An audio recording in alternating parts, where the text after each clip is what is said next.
Bray Wyatt defeats Roman Reigns with a little bit of help from Luke Harper. We are reforming the Wyatt family. No Dean Ambrose in sight to make the save. He was completely absent from the card, and damn, I wonder why.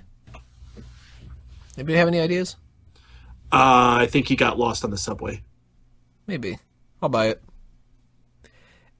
So I liked this match a lot. I thought that this was another match that was actually kind of better than I expected it to be. I didn't think that it was going to be terrible by any means, but I think that these two worked really well together. A lot of like hard-hitting kind of styles that didn't clash. You know, sometimes we get people with Bray Wyatt that we think should work well, and it ends up just kind of being a little blah. But I like these two working together. I think that this is like a grouping that could go on for a little bit of time that I wouldn't get tired of. Not Cena and Owens, where, you know, I could see many, many more matches, but I'm totally up for another match between these guys. I liked it. And I like how they're bringing the Wyatt family back into this and all that, and kind of curious to see where they go from here. But what do you guys think about the match? Yeah, it was much needed to get the Wyatt family back together because Bray has been kind of without a direction or really much interesting things going on. His last number of feuds have been boring. And Luke Harper, especially with Eric Rowan gone, has been absolutely aimless. And I'm not even completely confident they really would have known to do with Harper and Rowan on their own. I think the family is best together. And I think if they really want to make it really awesome, they do need to expand the family. Who would you add into there? Because a lot of people are speculating that Sting is going to be involved in this feud. And if they do 3-on-3, that would have to imply that not only is it Sting, Reigns, and Ambrose, but it's the three members of the Wyatt family and Eric Rowan being able to return. If he can't return, you definitely need a new member. But if you're expanding on top of that too, like what names come up to you? Sting is an interesting one, not one I necessarily would have thought of. I'd be cool for that, I suppose. I don't really know what his motivations for it would be. That would be the hardest thing to explain about it. Well, he would be, the rumor is that he would be facing the Wyatt family. Oh, he would be on Roman Reigns' side. Yeah, it would be Reigns, Ambrose, and Sting against the three Wyatt family members. But without Eric Rowan being there, they would need somebody else. I mean, the Ascension? I would bring them in, maybe? I got a better suggestion. Leave. Bring Bo Dallas into the Wyatt family. That'd be great. Do that as well, yeah. See, my problem with these, because I wrote up an article on eWrestling News about this last night. I can't see anybody really fitting into there. Even like Bo Dallas, I knew that would be a name that a lot of people would go to because of the, you know, brother connection. But could you see him standing next to the two of them and seeming like he isn't still just a jobber? No, dude. All right, like I'm gonna make another Game of Thrones reference. Bo Dallas would be Reek. He's gonna like shove a bunch of shit in there. No, Bo Dallas would be this like completely slave-like, submissive, like weak-looking guy who like, you know, sits there and he kind of like convulses while he's sitting there and like, you know, is just ready to serve whenever Bray like calls him over to do something. He does whatever it is asked, no matter what it is. That's how I could see Bo being. Like I could absolutely jackal see type of guy. Well, what? Like a jackal type of guy. Like he's just like this wiry, fucked up, crazy thing. I don't know what the character is in Game of Thrones. Sure. Not the jackal as in like Truth Commission, but like that's I didn't know what the hell you're talking about. Like a little hyena. How about like an Igor? Bo could just be like Spike Dudley from the Dudley Boys. What? Yeah, I don't get that. No, I could absolutely see Bo Dallas fitting in with the Wyatt family, especially if Rowan does not come back in time. Why not both? Make it big. Yeah. Make a big family. Because Bo Dallas's personality, you know, he's super positive and he has that energy and he already kind of has that same kind of crazy voice and, you know, just sort of tweak it, make him a little more psychotic and homicidal, and then I think that'd be perfect. Oh, here's a perfect example. Renfield. Stardust. Make him Renfield. There you go. See, I immediately go with Renfield from Dracula Dead and Loving It. I'm just thinking like a complete joke. Another name that people are like throwing out there, the Ascension ones that you were talking about. See, I don't know if I would go with them either because I think that like they already have their own kind of thing. It's not really working that well, so maybe that's a good reason to just change it up. But I see them being like the Acolytes, though. Like when the Acolytes were brought into the ministry, they're like the two heavies that he sends out there as his henchmen to take care of the hardest jobs. Fair enough. I'd buy into that. Or the next option, I think, as you're saying, I don't see anyone from the main roster. It would have to be debut someone new.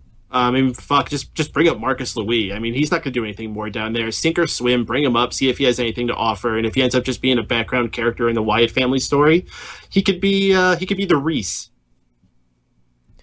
See, one suggestion I had was, what if you take somebody who, if you were trying to keep up the idea that they're like big and imposing, because I mean, Wyatt's a big guy, Harper's a big guy, Rowan's a big guy. If they don't want to go with like something, you know, the wiry type or whatever like that, the only person I can think of is Sawyer Fulton, and I don't know if he's really ready necessarily in the ring to come up or whatever, but you'd have to put him in some kind of like real big overhaul, like maybe even give him a mask. And I don't want to see the sheep mask return, but if they gave, you know, somebody like that a different kind of character, a different mask, you know, the totally disfigured face kind of a thing, or something like a Kane kind of, I'd maybe be into that. What if they signed Abyss? I'd rather there be no other members than Abyss. Like, in theory, that would be kind of cool for the fans that are into it. I don't care. I don't like Abyss. 5 years ago, I probably would have dug it, but right. Yeah, it doesn't excite me too much. I didn't even like him 5 years ago, but I would have bought into it more. Baron Corbin could fit. Ooh, Baron Corbin. Although, I gotta admit, I finally like a little bit of what they're doing with his own personal character, and I think they should keep building that, but he could be a fit. Well, the other two that I was floating in my head was Stardust and Damien Sandow. You know, Damien's got the beard. I mean, and Stardust is just fucking up there, you know.